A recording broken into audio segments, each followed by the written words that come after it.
If you can look at it and know what it is in one ingredient, it's on the menu.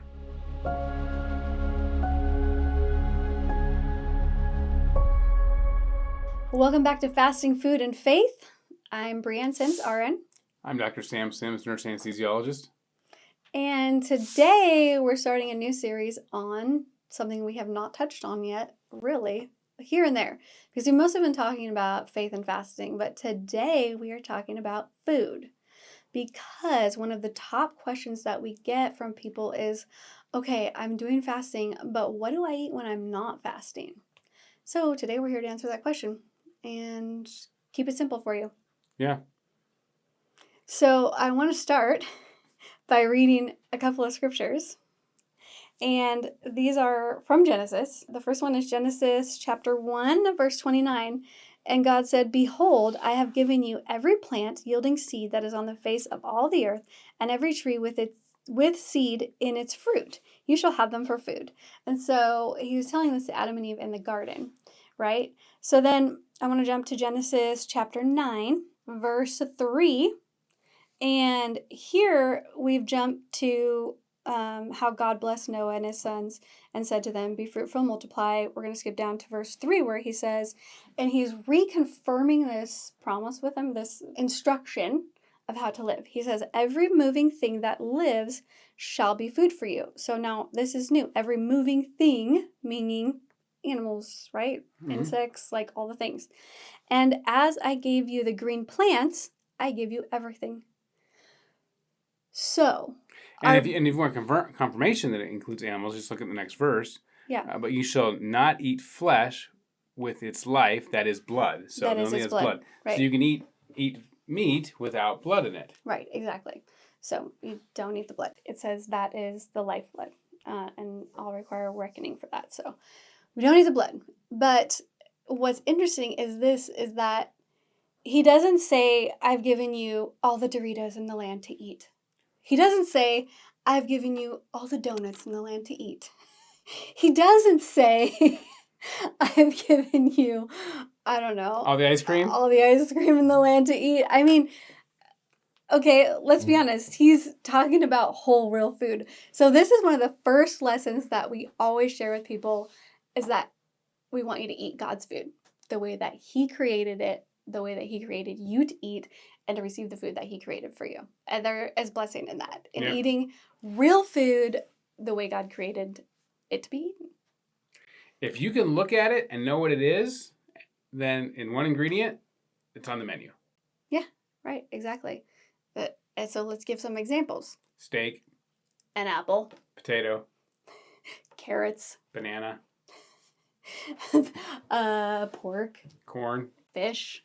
Chicken. Shrimp. Yeah. Peppers. Okay. Avocado. Watermelon. Mangoes. Oh yeah, mangoes are good. I mean, let's Coconut. get some berries. Yeah.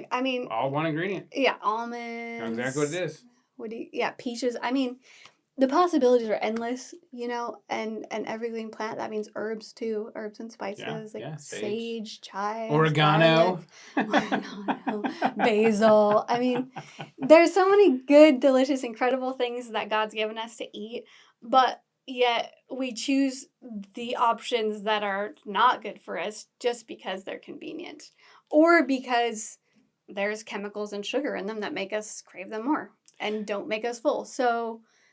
Right, because that's the way the product is designed. Right. It has, so foods that make us full are called, the satiety is being full. So right. Foods that make us full have high satiety. So steak has high satiety, potatoes has high satiety, but processed foods have low satiety. And the reason they have low satiety is because they want you to eat more of them. Why would I, if I'm selling you a food product, and I want you to eat more of it, I don't want you to get full. Right. I want you to be addictive, and I don't want you to get full. Yeah, which is what the big food companies and conglomerates and all those things, that is their purpose and their point is just to make money, not to make you healthy. Yeah. So when you have that in mind of, I don't want to feed the machine, I want to choose with my money what I want to be available, if that makes sense. So, I want to vote with my money on what I want them to sell in stores, and that is food that is whole and healthy and healing the way God designed it. So... are we saying you can never have a donut, and you can never have Doritos, and you can never have ice cream? No, we're not saying We're that not you saying can that. never have those things. But we are saying to eat those in moderation Right. and to mostly stick with foods that God created, especially when you are breaking a fast. Yep. And they have found that basically, like Alzheimer's and health risks go up when your processed food amount goes up to 20%. Right. So Above 20%. 20% or above. 20% Right. or So above, 20% is kind of the max. And so Right. we do an 80-20 rule, where basically 80% of your food should be real food, Yeah. and minimum, and a maximum of 20% of your food should be processed food. Right. Because there's health risks that start to show up at that point. And so if you could treat it as a maximum, not a minimum, your 80% is your minimum of real foods that you can look at with one ingredient, and your maximum is processed food is 20%. But Right. So what does that look like in real life application? So if you're eating, you have 7 days a week, you're eating 3 meals a day, which we recommend 1 or 2, not 3. But let's say you are having 3 meals a day times 7 days, that's 21 meals. mm-hmm. So 80% of 21 17. is 17 meals. So 17 of your meals in a week need to be whole real foods. So that leaves you 4 meals, where if you want to have some, room in that a little bit, maybe it's, a fancy coffee on Saturday morning, or super sugar bomb coffee. yeah. Or with a donut, or you want to have, or it's your birthday and you want to have cake and ice cream, and you want to have, Right. and you want to dip your Doritos in your frosting. I mean, whatever, you know what I mean? So there is some leeway in that, and we recognize that, not everything is going to be able to be done perfectly, but choosing healthy foods most of the time is really going to improve your health significantly. Right. Especially if you're incorporating fasting. And live your real life. Eat the cookies your grandma makes. I mean, come on, Yeah. And just recognize that 20% is your max for that, and then it'll be fine. Yeah. It's a good ratio, and you'll be happier, and you won't be miserable, and you have the good food. You will find though that some of those foods that you really liked or really craved or really enjoyed don't taste as good. Right. If you've been fasting resets your palate so much. Yeah. And so something that's filled with chemicals, you're going to start to taste that a lot more, and you're going to actually start to crave more whole foods, more real fats, eggs, beef, like those kind of things that are actually going to fuel your body. So listen to your body. Yeah, and when you've been fasting. Right. We had that experience with McDonald's fries. We said we're going to break our fast. I would love to have some McDonald's fries. So we're like, break our fast with McDonald's fries. And we did. And they were awful. Yeah. But so gross. If we make our own fries at home and we fry them in our own, like we fry them in lard or fry them in like beef good tallow, beef tallow or like real good oil, like we make our own, or butter, they're amazing. Yeah, this is amazing. we make it with our own like So real good. ingredients, and so like good if you make them with and real so like ingredients. so it's like it's a potato and seed and oils that are just highly processed and overcooked a billion times, and or you to cook it with real food with real ingredients, and it's like this one's amazing, this one's awful, and so you can still have your fried potatoes, you can still have your French fries, but you'll find that you like them with real ingredients. We're going to take a quick moment and share with you how we got started and some free resources that are available to you. We want to tell you how we became fasting experts. We tried to lose weight all the ways I told you to for over 10 years and just stayed heavy and didn't get healthier and got frustrated and got sick of it. And then she told me about fasting and I said, no way. And then we did it and it was so successful that now we teach people how to do it. Yeah.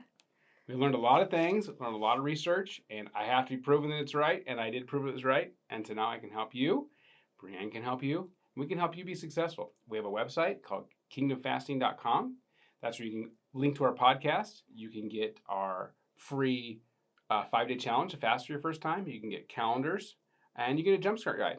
And if you still have more questions, you can reach out to us, and we will meet with you. And you can schedule an in-person meeting or a video chat at the bottom of our page. Schedule me. Some more practical advice that we like to give people is just when you're shopping in the grocery store, find look at a box, right? Look at a box. Right. Find things that are 5 ingredients or less when you are shopping. So that's just a simple guide to keep things real, whole, unprocessed. And you also want to avoid every kind of food additive that's out there. Let's see, where do we start? No artificial flavorings or even natural flavorings, because they claim natural is not regulated and it's It basically just means they have artificial to start with the ingredients. natural source, and then they can reprocess it however they want to do it. So there's Yeah, nothing so anything it's better. basically So you don't know what artificial. you don't know what you're getting. Artificial flavors also. So So we don't recommend anything that you don't know what you're getting. right, exactly. So artificial flavoring, natural flavoring, all of the artificial food dyes out there. You've got like MSG, you've got cellulose, you've got, I mean, there's Wood. EDTA, Wood in like, your I mean, food. yeah, So plastics, molds, like, if I you mean, if you don't know what it is by reading the ingredient, then yeah. then you probably should need it. But trail mix has got like 5 ingredients, you know, and as You just long have as to be careful of the ones that they put seed oils in and sure. sugar. So raw nut trail mix, right? Or just make So your it's own. raw nut trail mix, and Yeah. they have like like just dehydrated. That'd be fine. Yeah, you can find dried fruit that doesn't have the sulfites or the sugars Yeah, that or does. the seed oils. They put seed oils on top of fruit. It's weird. And they put it in seasonings. Like, I mean, you want to avoid seed oils at all costs. Added sugar, try to avoid as much as possible. You can't always, but find the lower sugar additive, Right, and lowest sugar. and additive there's ingredient. people. Some people don't disagree with us on the seed oils, and the issue with the seed oils is how they're made. They're not Yeah. cold pressed and they're boiled, and so their polyunsaturated fat has all been lipid oxidized. So they're not. That's the issue. If you could find a cold pressed seed oil, then it could be very healthy for you.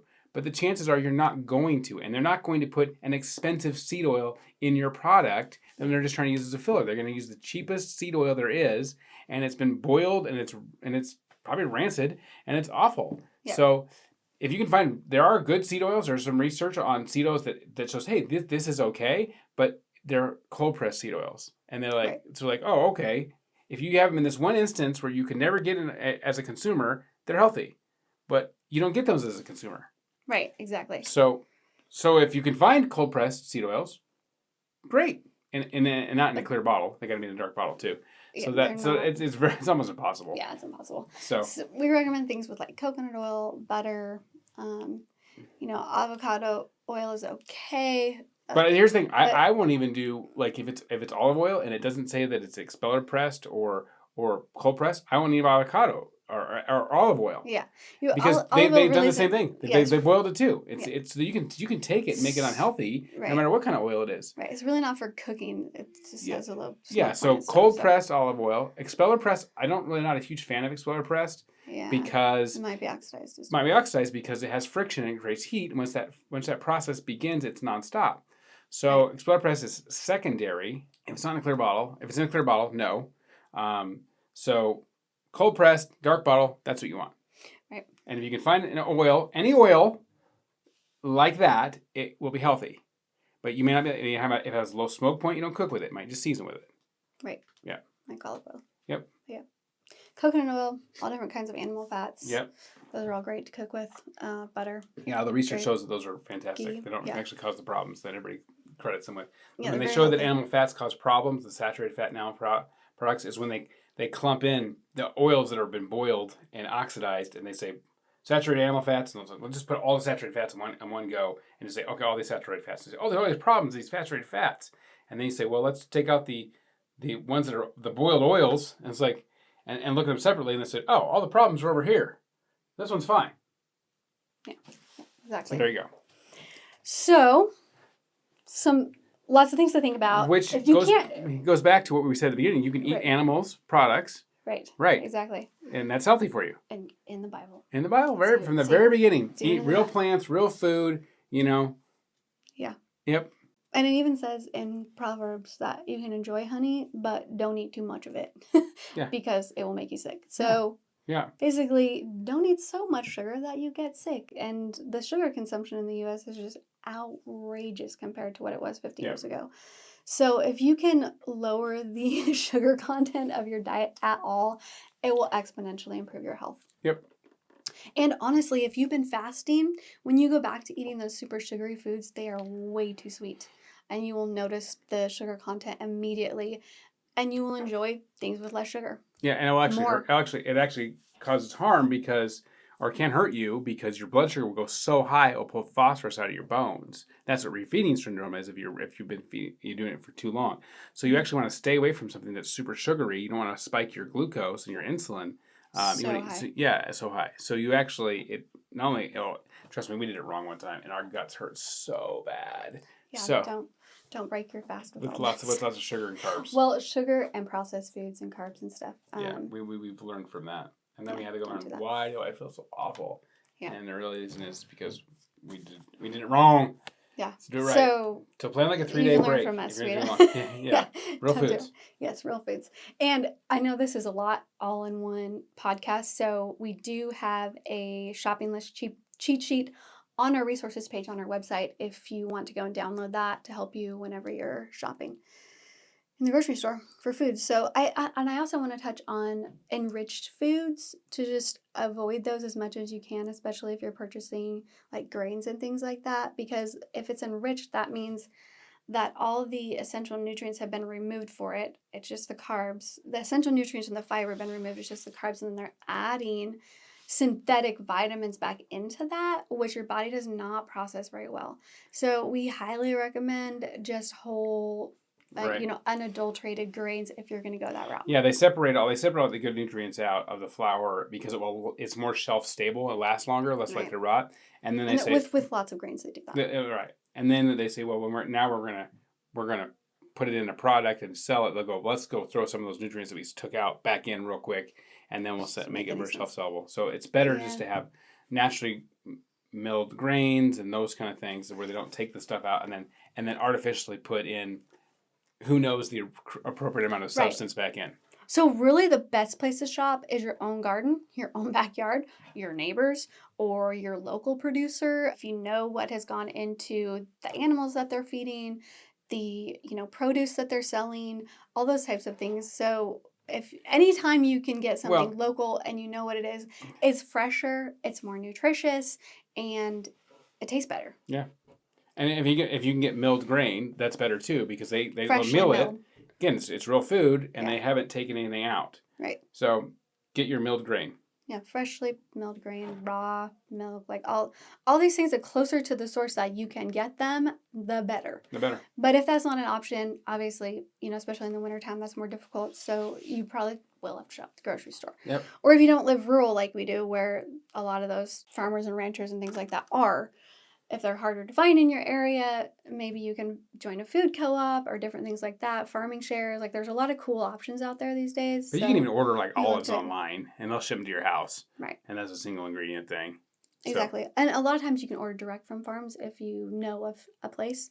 So also good options. Yep. But we do have that shopping resource cheat sheet on our site under resources if you want to go check that out and download it. Okay. So that's our introduction to what to eat when you are not fasting. And if this was helpful to you, I hope that you share it with someone that you love. Go fast and be blessed. Happy fasting.